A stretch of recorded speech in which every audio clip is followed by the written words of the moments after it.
বন্ধুরা, আমরা মাছ ভর্তা খেয়েছি, শুটকি ভর্তা খেয়েছি। এমন মাছ শুটকি ভর্তা একসঙ্গে কখনো খেয়েছেন? যদি না খেয়ে থাকেন তাহলে আজকে ভিডিওটা দেখে আপনারা অবশ্যই করে খেয়ে দেখবেন। ভীষণ ভালো লাগে আর ভীষণ মজাদার এই ভর্তা রেসিপি। তার জন্য দেখো আমি এরকম একটা 3 পিস মাছ নিয়েছি। যে কোনো মাছ নিতে পারবেন। এখানে মাছের মধ্যে প্রথম হলুদ আর লবণ মেখে নেব। খুব সুস্বাদু এই ভর্তা বন্ধুরা, মাছ আর শুটকি একসঙ্গে ভর্তাটা হবে আর দারুণ লাগে কিন্তু খেতে। আর না খেলে কিন্তু আপনারা বুঝতে পারবেন না তো কতটা টেস্ট হয় এই ভর্তাটা। তো দেখো তার জন্য আমি মাছের মধ্যে লবণ আর হলুদ ভালো করে মেখে নিয়ে এবার চুলায় একটা প্যান বসিয়ে দিয়েছি। এর মধ্যে পরিমাণ মতো সর্ষের তেল দিয়ে মাছগুলিকে প্রথমে একটু হালকাভাবে ভেজে নেব। এত কড়া করে ভাজার কোনো দরকার নেই। তেলটা ভালোভাবে গরম হয়ে গেছে, এবার কিন্তু মাছগুলিকে আমি দিয়ে দেব। আমার চ্যানেল এখনো পর্যন্ত যারা সাবস্ক্রাইব করুনি সাবস্ক্রাইব করে দিয়ে পাশে থাকা বেল আইকনটি বাজিয়ে দেবেন। যখনই কোনো ভিডিও আপলোড করব আমি সবার প্রথমে কিন্তু আপনারা নোটিফিকেশান পেয়ে যাবেন। তো বন্ধুরা, এইভাবে একটু হালকা করে উলটপালট করে ভেজে নিচ্ছি মাছগুলিকে। খুব সহজ বন্ধুরা, একবার দেখলেই দেখবেন শিখে নিতে পারবেন, খুব সহজ। এবার কিন্তু আমি মাছগুলিকে লাল লাল করে একটু ভেজে নিয়েছি, এবার কিন্তু তুলে নিচ্ছি। মাছগুলিকে তুলে নিয়ে একটু ঠান্ডা করে নিয়ে আমি একটা এরকম খুন্তি দিয়ে মাছগুলিকে একটু ভেঙে নেব। আর মাছের মধ্যে যে বড় বড় কাঁটাগুলি আছে সেই কাঁটাগুলি কিন্তু সবগুলি ফেলে দেব। তো যতটুকু সম্ভব বড় কাঁটাগুলি ফেলে দেওয়ার চেষ্টা করবেন।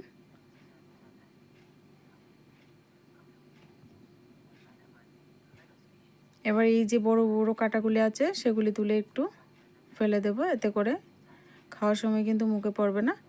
যতটা সম্ভব ফেলে দেব আর বাকিটা থেকে যাবে, কোনো সমস্যা হবে না। এবার কিন্তু এভাবে বেছে নিয়ে আবার চুলায় প্যান বসিয়ে দিয়েছি। প্যানের মধ্যে অল্প তেল রয়ে গেছে, আবারও কিছুটা তেল দিয়ে দিলাম। এবার এখানে আমি দিয়ে দেব রসুন কুচি।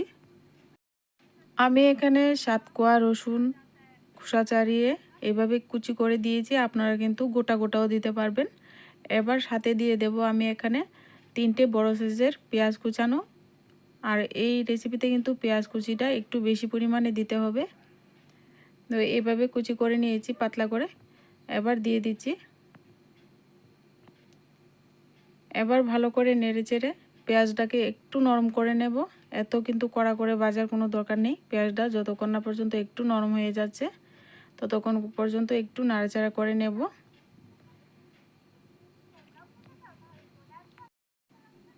পেঁয়াজটাকে একটু নাড়াচাড়া করে এভাবে একটু ভেজে নিয়েছি। এবার এখানে পরিমাণ মতো লবণ আর দিয়ে দেব সামান্য পরিমাণ একটু হলুদ গুঁড়ো, রঙের জন্য একটু হলুদ গুঁড়ো দিলাম।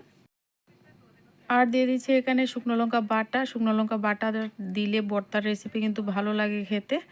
তো আপনারা যদি শুকনো লঙ্কা বাটা না দিতে চান তাহলে কিন্তু গুঁড়ো লঙ্কা দিয়েও কিন্তু ভর্তাটা তৈরি করে নিতে পারবেন। আমি এখানে বাটা লঙ্কা ব্যবহার করেছি আর এখানে বাসমতি শীতল কিন্তু এখানে আমি নিয়েছি, আপনারা কিন্তু পুঁটি শীতলও নিতে পারবেন। এবার ভালো করে পরিষ্কার করে নিয়েছি শীতলটাকে। এবার কিন্তু সমস্ত উপকরণের সঙ্গে শীতলটাকে ভালো করে একটু ভেজে নেব যতক্ষণ না পর্যন্ত শীতলটা গলে গিয়ে একদম তেল বেরিয়ে আসছে। তো এইভাবে নাড়াচাড়া করতে থাকবো। বন্ধুরা দেখুন, নাড়াচাড়া করতে করতে একটা সময় দেখবেন একেবারে শীতলটা যেন গলে গেছে আর এক সুন্দর গন্ধ বেরোবে। এই পর্যায়ে কিন্তু আমি এখানে মাছগুলিকে দিয়ে দেব আর শীতলের যে কাঁটাগুলি আছে সেগুলি একটু তুলে ফেলে দেব, এতে করে খাওয়ার সময় কিন্তু মুখে পড়বে না। তো দেখো শীতলটা কিন্তু গলে গেছে। একবার বন্ধুরা বাড়িতে ট্রাই না করলে বুঝতে পারবেন না যে ভর্তাটা কতটা টেস্ট লাগে খেতে। তো একবার অবশ্যই বাড়িতে তৈরি করে খেয়ে দেখবেন। যারা শুটকি মাছ খেতে ভালোবাসেন তারা তো অবশ্যই করে খেয়ে দেখবেন। এবার কাঁটাগুলিকে তুলে ফেলে দিলাম। এবার এখানে আমি যে মাছগুলি কাটা ছাড়িয়ে রেখেছিলাম মাছগুলি দিয়ে দেব। এবার মাছগুলিকে দিয়ে একটু নাড়াচাড়া করে নেব। নাড়াচাড়া করে ভালো করে একবার সমস্ত উপকরণ একটু ভেজে নেব।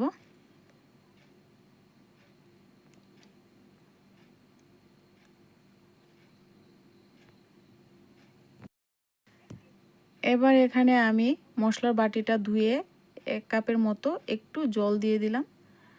এবার জলটা দিয়ে ভালো করে একটু মিশিয়ে নিচ্ছি, যাতে করে সমস্ত উপকরণ মশলাপাতি ভালো করে একটু সিদ্ধ হয়ে যায়।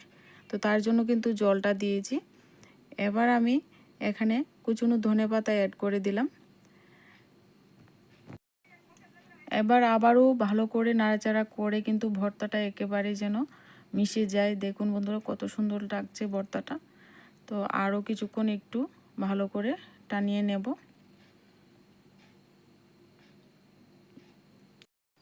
বন্ধুরা দেখতেই পেয়েছেন কতটা লোভনীয় হয়েছে এই ভর্তা। এরকম একটা ভর্তা যদি থাকে ভাতের সঙ্গে, তো এক ভর্তা দিয়ে কিন্তু একতলা ভাত ফিনিশ হয়ে যাবে। তো অবশ্যই বাড়িতে আপনারা তৈরি করে খেয়ে দেখবেন এত সুন্দর একটা মজাদার ভর্তা। তো যারা খেয়েছেন অবশ্যই কমেন্টের মাধ্যমে জানাবেন যে এরকম ভর্তা কখনো খেয়েছেন কিনা। আর না খেয়ে থাকলে অবশ্যই বাড়িতে ট্রাই করবেন। আর ভিডিওটি ভালো লাগলে অবশ্যই একটা লাইক করে দেবেন। আপনাদের বুঝতে কোনো রকম সমস্যা হলে অবশ্যই কমেন্টের মাধ্যমে জানাতে ভুলবেন না। তো আজকে ভিডিওটা এ পর্যন্তই। আর আমার চ্যানেলটিকে যারা সাবস্ক্রাইব করুনি সাবস্ক্রাইব করে পাশে থাকা বেল আইকনটি বাজিয়ে দেবেন। যখনই কোনো ভিডিও আমি আপলোড করব আপনারা কিন্তু সবার প্রথমে নোটিফিকেশন পেয়ে যাবেন।